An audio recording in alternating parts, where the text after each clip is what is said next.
Good afternoon everyone. तो आज हम पढ़ेंगे कहानी लेखन, है ना। आप सबने ये कहानी पढ़ ली है। अब मैं आपको बताती हूँ। ये कहानी एक गुब्बारे की, लाल गुब्बारा, है ना।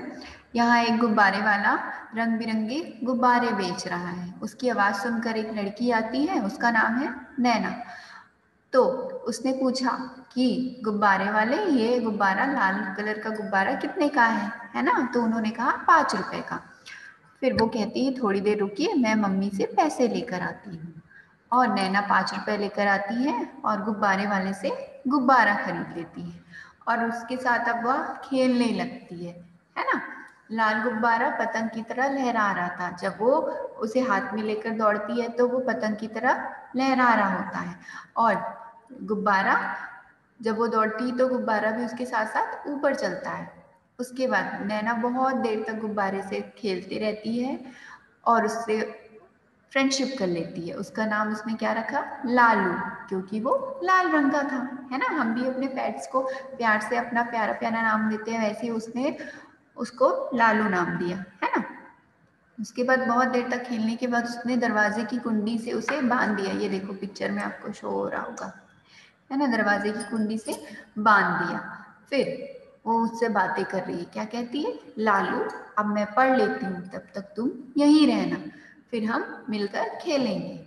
और नैना लालू गुब्बारे से ये बोलकर पढ़ने चली जाती है ना। सीख, हमें क्या सीख मिलती है कि प्यार ही हमें एक दूसरे का दोस्त बनाता है। अच्छा देखो, इसने प्यार से वो गुब्बारा खरीदा और उसके साथ बहुत देर तक खेलती रही। और अगर उसे वो प्यार से नहीं रखती, ऐसे ही लेकर फेंक देती, तो वो क्या होता? खराब हो जाता, फूट जाता ना। तो वो खराब हो जाता। लेकिन उसने उसे प्यार से रखा, है ना। प्यार से खेली उसके साथ और उसने उससे बातें भी की। और उसके बाद वो उसने उससे कहा आखिरी में कि तुम यहीं रहो, फिर मैं पढ़ाई करके तुम्हारे साथ खेलूंगी। तो पर खेलना भी जरूरी है, पढ़ाई करना भी जरूरी है, और हमें सबके साथ प्यार से ही रहना चाहिए। ये देखो, उसने यहाँ पे गुब्बारे वाले से क्या कहा? रुको, मैं अपनी मम्मी से पैसे लेकर आती हूँ। इतनी छोटी बच्ची है ना, तो इसके पास पैसे नहीं होंगे। तो वैसे ही उसने अपनी मम्मी से पूछा तो उसकी मम्मी ने उसे पैसे दिए। तो हमें अपनी मम्मी से पूछ कर करना चाहिए कोई भी काम। और इस कहानी में हमें ये सीख मिलती है कि हमें सभी के साथ प्यार से रहना चाहिए। कैसे रहना चाहिए? प्यार से, है ना। तभी हम सभी हमारे दोस्त बनते हैं। और अगर हम प्यार से नहीं रहेंगे, सभी से लड़ाई झगड़ा करेंगे, तो कोई भी हमसे दोस्ती नहीं करेगा, है ना।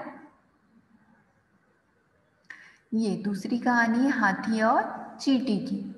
एक हाथी नदी में नहा रहा था। उसने नदी में अपनी परछाई देखी और सोचा, मैं तो सब जानवरों से बड़ा हूँ, मुझे तो जंगल का राजा होना चाहिए। ये देखो, ये यहाँ पे नहा रहा है और उसने अपनी परछाई देखकर सोचता है कि मैं तो सारे जानवरों से बहुत बड़ा हूँ, इसलिए मुझे जंगल का राजा होना चाहिए। हाथी ने सभी जानवरों को बुलाया और कहा, देखो, मैं सब जानवरों से बड़ा और ताकतवर हूँ, इसलिए मैं जंगल का राजा हूँ, है ना।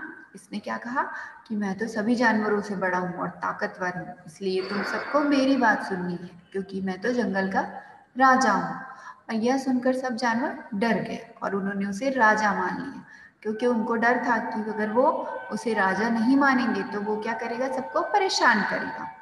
लेकिन एक चींटी ने हाथी को राजा मानने से मना कर दिया। हाथी ने उसे सूंड उठाकर मारना चाहा, पर क्या किया हाथी ने? चींटी ने कहा कि मैं तुम्हें राजा नहीं मानूंगा, है ना।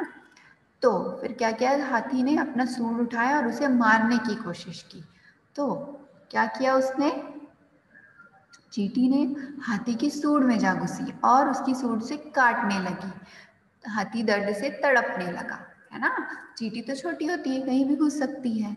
उसने बार बार सूंड घुमाकर चींटी को बाहर निकालना चाहा, लेकिन चींटी नहीं निकली। अंत में हाथी ने चींटी से हार मान ली। चींटी उसकी सूंड से बाहर आ गई और बोली, शरीर बड़ा होने से कोई बड़ा नहीं होता, हमें कभी किसी चीज का घमंड नहीं करना चाहिए। देखो, हाथी बड़ा था और चींटी कितनी छोटी होती है, पर फिर भी हाथी ने चींटी से हार मान ली। इसका मतलब होता है कि हमें कभी भी किसी को छोटा नहीं समझना चाहिए, है ना। और हमें कभी भी घमंड नहीं करना चाहिए। हाथी ने क्या किया? घमंड किया। घमंड कि मैं सबसे बड़ा हूँ, मैं सब कर सकता हूँ, है ना। इसलिए उस घमंड को तोड़ने के लिए चींटी ने क्या किया, उसकी सूंड में जाकर उसको बहुत जोर से काटने लगी। फिर अंत में क्या किया, हाथी ने हार मान ली, है ना। तो इन दो कहानी से हमें क्या शिक्षा मिलती है, हमें ये शिक्षा मिलती कि हमें कभी भी घमंड नहीं करना चाहिए, है ना। नैना ने गुब्बारे का क्या नाम रखा, लालू। किसने किसका घमंड तोड़ा, चींटी ने हाथी का घमंड तोड़ा, है ना। तो हमें इन सब कहानियों से यही सीख लेनी चाहिए कि हमें एक दूसरे से प्यार से रहना चाहिए और हमें कभी भी घमंड नहीं करना चाहिए।